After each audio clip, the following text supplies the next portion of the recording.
Greetings to everyone out there in the No DQ Galaxy. Welcome to the No DQ live recap of Friday Night SmackDown for December 27th, 2019, the final SmackDown of not just the year, but the decade. Let's go ahead and get started with the recap. We kicked off SmackDown with Elias in the ring. He sang a song. He tried to get the crowd to say, "We need Elias, yes we do." He would say, "We need Elias." The crowd would say, "Yes we do." People started getting into it, I guess. Felt a little bit forced, but I think it'll catch on. Elias, he's entertaining. He'll get the people behind him. He has to develop his new catchphrase here. He sang his song about how the year 2019 had a few regrets, such as Bayley's haircut and Shane McMahon too. But then he said at least SmackDown doesn't have the Bobby Lashley and Lana wedding. Little dig at Monday Night Raw there. Elias finished up his song by hyping up SmackDown, hyping up the matches and segments. We had the SmackDown video intro followed by the pyro. And then we had what was supposed to be the triple threat match to determine Bray Wyatt's opponent for the Universal title at the Royal Rumble. Daniel Bryan versus The Miz versus Baron Corbin. Baron Corbin came out with his security guys holding him up on his throne. He said that he does things his way. He said that people are jealous of his success. He said him, referring to Daniel Bryan and The Miz, are terrible fathers. He said that he has beaten Roman Reigns and that only the strongest and most powerful individuals can defeat Bray Wyatt, and that person is him. He said Daniel Bryan and The Miz are just not championship material anymore. And then all of a sudden, Roman Reigns' music hit. The security guys freaked out. They dropped Corbin from his throne. And then Roman, the big dog, showed up, beat the crap out of Baron Corbin, and finally Corbin managed to escape through the crowd. So our triple threat match was interrupted here by the big dog, Roman Reigns. By the way, shout out to the simple man, Noah Foster, who was in attendance at SmackDown in Detroit. And also, Daniel Sims was there. He says it was okay. He was there also at the show since he's in the greater Detroit area. Mo Camera with a $2.79 super chat. Thank you for that. He says, Rant, I hate Michael Cole, his face and his voice. You are not the only one, Mo Camera. I'm not saying I hate Michael Cole, but I know a lot of people have mixed feelings about him. Some people love him. Some people hate him. One day people love him. One day people hate him. I guess it just depends on the day and how Michael Cole is doing. Is he just towing the company line, or is he coming up with something interesting? Michael Cole, he could be a mixed bag for sure. But one thing, just on a little moving in a different path here, just real quick. Michael Cole, say what you want about the guy, but he's been in WWE now for over 20 years, and I feel like he's done a hell of a job. Yeah, he sometimes just comes off like the guy saying what Vince wants him to say, but it's a hard job. Give credit Michael Cole, give credit to him for what he's done in WWE over the years. I think the guy deserves some credit, and people just like to bash him for being the guy who basically says what he's told to say. But going out there every week, sometimes doing two shows, whether it's Raw or SmackDown, going back and forth over the years, Michael Cole has done a lot in the company. I'm trying to think of another guy for over 20 years doing weekly play-by-play for WWE. I mean, Jim Ross did it for a number of years. But really, JR, I'm thinking maybe between 96, 97, and then 2008 was when he was doing it full-time.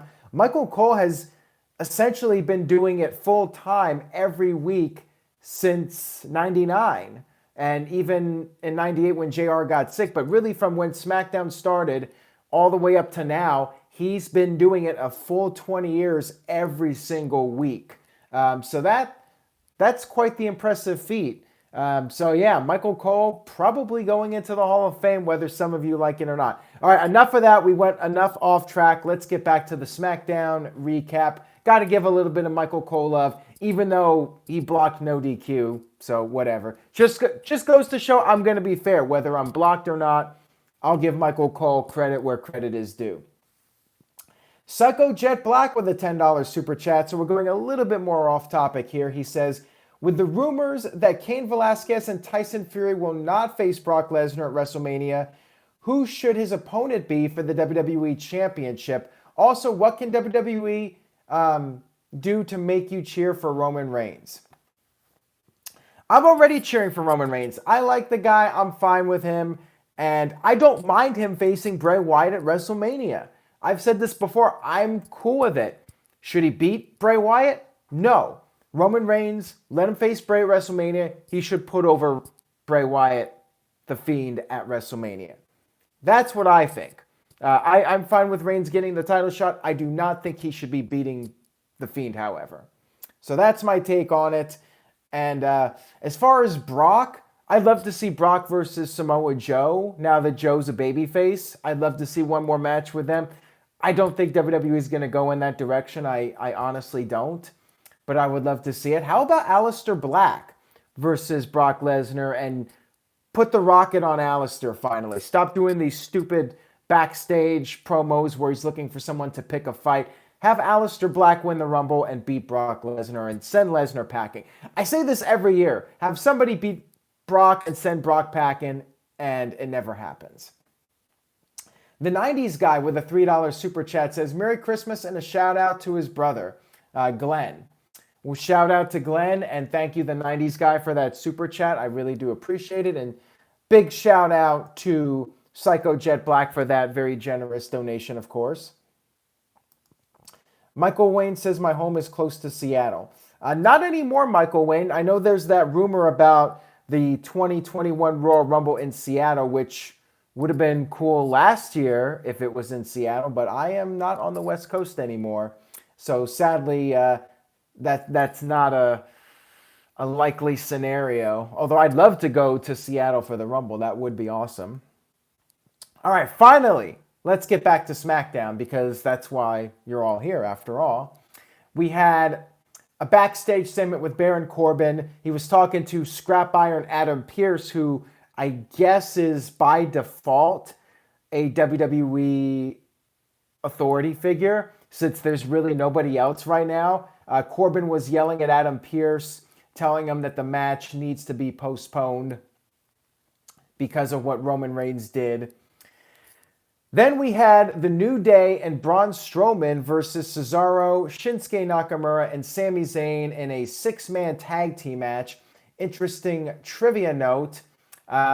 This was Sami Zayn's first actual match on SmackDown, I believe, since the summer. He's basically transitioned into a manager role. However, he was involved in this match. Crowd was really into this. The crowd loved Strowman. Strowman got the hot tag. He did his bum rushes to the outside. And the heels tried to cheat. We had Sami Zayn throw in the New Day's pancake platter, the little plate that they use for the pancakes. Sami Zayn threw it in.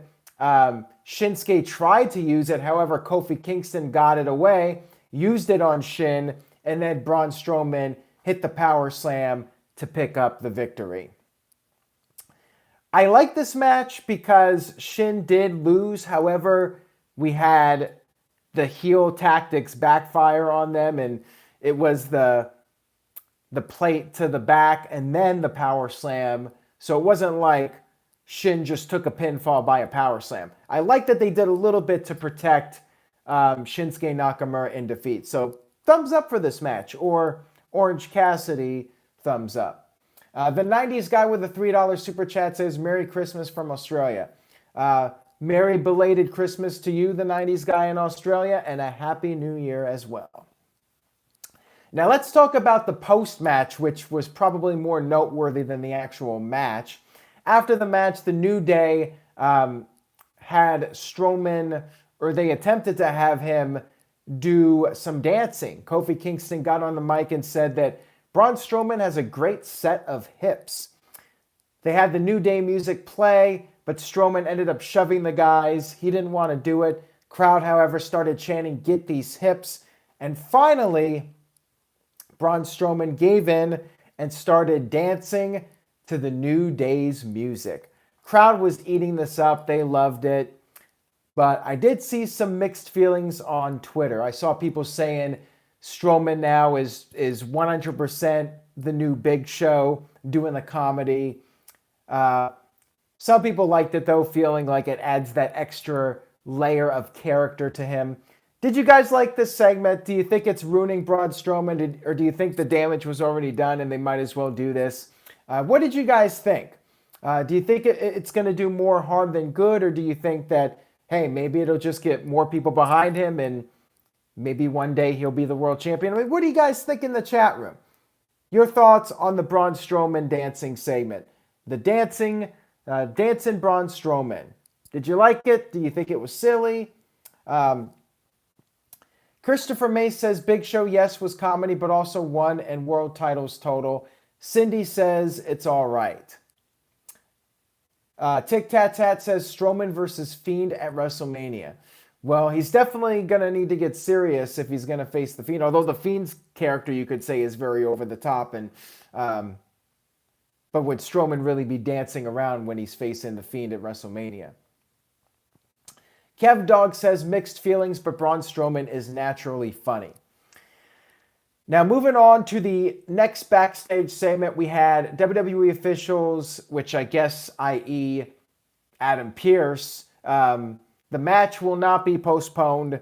Miz will face Daniel Bryan in a one-on-one match to determine the opponent for The Fiend at the Royal Rumble.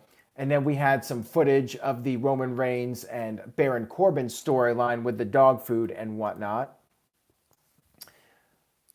By the way, apparently there's an upcoming WWE Live event where Roman Reigns versus Baron Corbin will be taking place, and the loser will have to eat a can of dog food. This feels like a little throwback to British Bulldog versus Ken Shamrock from SummerSlam. Nico is in the Bahamas, and he's still tuning in to this live stream. Thank you very much for that, Nico. I really do appreciate it that even on your vacation, you're checking out the video. So backstage, Sonya Deville was signing some programs. Mandy Rose showed up and wanted to apologize for not being able to support Sonya Deville last week when Sonya faced Carmella. Mandy said that because she was covered in Otis's sweat, she was preoccupied. And Mandy wanted to know if Sonya would be in her corner for Mandy's match against Carmella. Sonya said she would, but she had to go deliver the signed programs first, and then she proceeded to walk off. Then we had Otis show up, and he presented Mandy with some homemade fruitcake that Otis got over the holidays.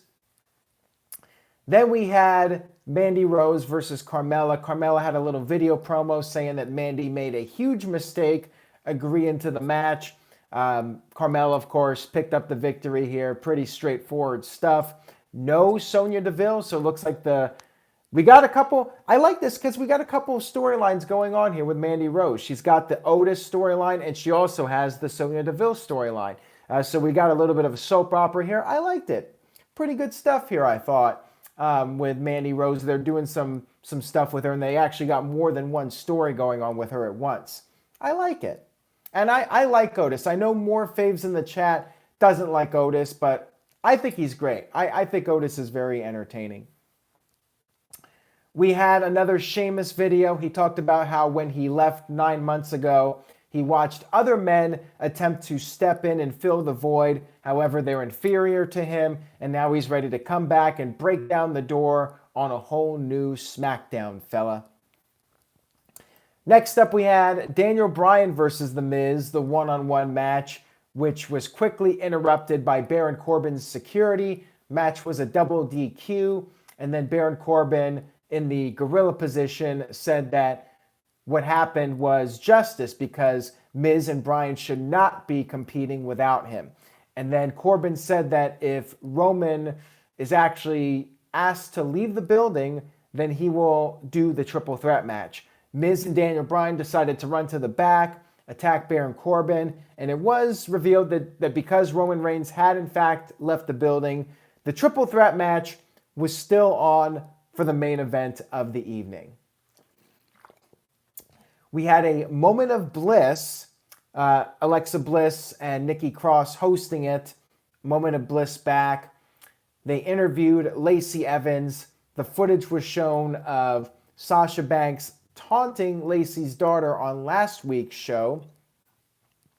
Lacey cut a little promo saying that Sasha Banks crossed the line and her daughter is everything to her. She snapped. She became a mother bear. She's ready for a fight. She went down to the ring.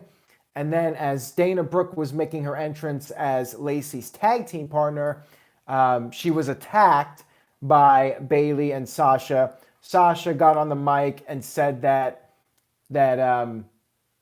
Lacey Evans is perhaps not a terrible mother, but she is a terrible tag team partner. The referees tried to separate everybody. Then we had the tag team match after the commercial break. Sasha Banks ended up avoiding the women's right and then tapping out Dana Brooke with the Banks statement. So this feud continues. Sasha Banks staying strong. I feel bad for Dana. I mean, she's kind of getting a push. She's getting TV time, but she's still putting over other people. I'm curious to see if Dana will start picking up some wins at some point. But, I mean, of the four people here, Dana was definitely the one that was going to be taking the fall. If you're building up Lacey versus Sasha, you got to keep Sasha strong. And, well, Bayley's the champion, so, it is what it is. Still, sad that Dana hasn't really picked up any momentum despite her brand new contract. Backstage, we had Dolph Ziggler talking to Mandy Rose, basically flirting with her, asking her if she had any New Year's plans. And then Dolph took a look at the fruitcake from Otis, and he said that he heard there was a roach in it. So he put it on the ground, and then that son of a bitch, he stepped on it. That evil Dolph Ziggler stepped on it, ruining his nice shoes in the process, which surprised me a little bit. And then Baron Corbin showed up and said that he needs to talk to Dolph Ziggler right away. Ziggler took off. We had a video package from Mustafa Ali. He talked about some dark times in 2019. He got injured. He almost won Money in the Bank, but then he was standing there like a moron when Brock Lesnar ran down and not grabbing the briefcase. He said he's not going to stay in the dark anymore, though. He is stepping into the light, and he is going to break barriers. As Disturbed said in that one song, sometimes darkness can show you the light. So I guess that's what Ali's doing here. He's going to continue fighting for change.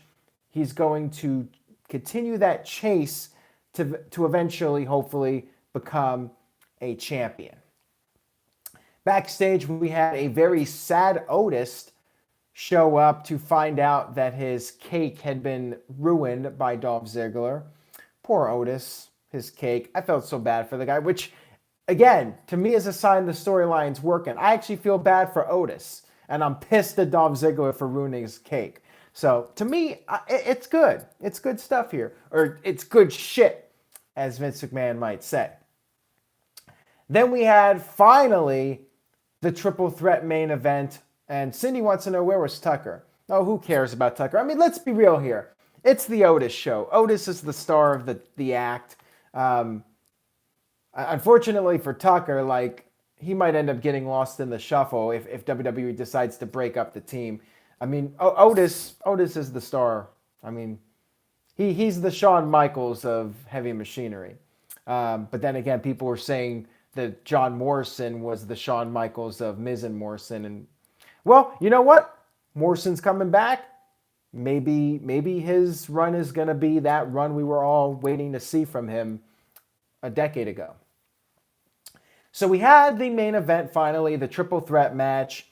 Bryan and The Miz were working together for a while. Bryan stopped the End of Days pinfall attempt. So that finisher is being protected. People are not kicking out of it. And Corbin even mentioned it on, I think it was WWE Backstage, trying to keep his finisher protected. Dolph Ziggler ran out, hit a super kick to Daniel Bryan, and put Baron Corbin on top of Bryan. However, the big dog returned. The big dog was back. He stopped the pinfall. We had a commercial break. Everybody was cleared out. It was just the three guys again. Miz went after Daniel Bryan's bad knee. Bryan kicked out of the skull-crushing finale, but then Miz got on the figure four. Bryan got out of it and then put on the yes lock and, surprise, surprise, tapped out the Miz to pick up the victory. And then after that, we had a brief Firefly Funhouse. Bray Wyatt on the big screen asking the question, are you willing to do whatever it takes? Are you willing to let him in? And Daniel Bryan responded, yes, yes, yes. And that, my friends, was the final SmackDown of 2019. Overall, I thought it was fairly predictable. Daniel Bryan winning. I feel it was a little bit interesting to throw some monkey wrenches in there and do the angle at the beginning and throw everything into doubt, make fans wonder what's going to happen with the main event. Nice little way to keep people invested in the show. So I thought that was pretty well done. So overall, I thought it was a good SmackDown. I'm going to give it a solid B.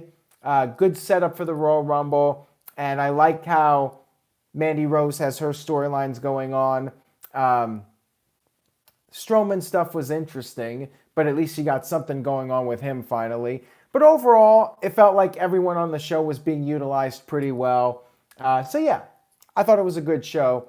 What did you guys think in the chat room about the show?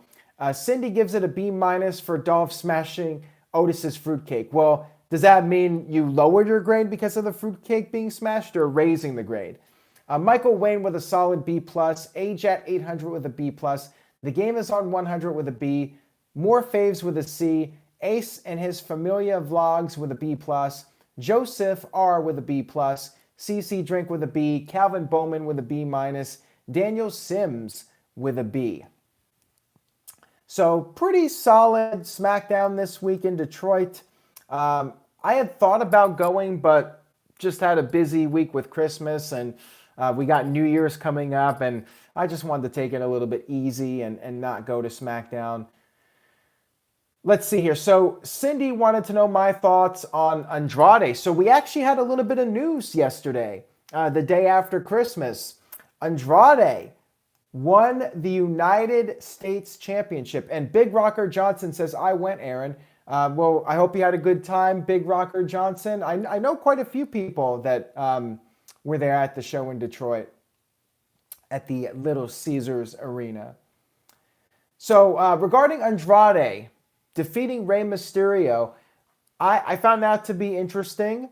I know a lot of people are automatically speculating, like, what's going on here? Did Rey Mysterio fail a wellness policy, or did he get injured? Like, why did they do this? I think it was just WWE trying to do something relevant at MSG, since it's so rare that WWE does a TV taping at Madison Square Garden. I think they just wanted to do a title change at the Garden just to do something there. And, you know, every once in a while, I think it's a good idea to have a title change at a house show, just to keep people thinking that if you go to a live event, maybe, just maybe, you're going to see a title change. You never know. So I think it's a good idea, and I think WWE should do it every once in a while, do a title change at a random live event. I think it's a good way to boost attendance, you know, keep people thinking that maybe they're going to see something significant at a house show. I mean, why not? I don't think it hurts to do it every once in a while. And good for Andrade, his first singles title in WWE. We'll see what the follow-up is on Raw. I mean, they did acknowledge it on SmackDown, so it's not like they're going to ignore it or try to reverse it or something. It is an official title change. They mentioned it on SmackDown. It is done. Mo Camera with a $2.79 super chat. Thank you for that, Mo's Camera. He says, keep Roman Reigns away from the main event. He's boring. Well, I hate to tell it like it is, but Roman Reigns, he's the big dog. WWE calls him the big dog, and he is the guy. He is the flagship of SmackDown, and you could say WWE is wasting Roman by not putting him in the main event because he's the guy. He's the closest thing to the new John Cena that they have. The way he's been booked, it's been boring, but maybe they'll do something creative with him for WrestleMania, and they'll be able to prevent the crowds from turning against him. I mean, the crowd was really into him this week on SmackDown.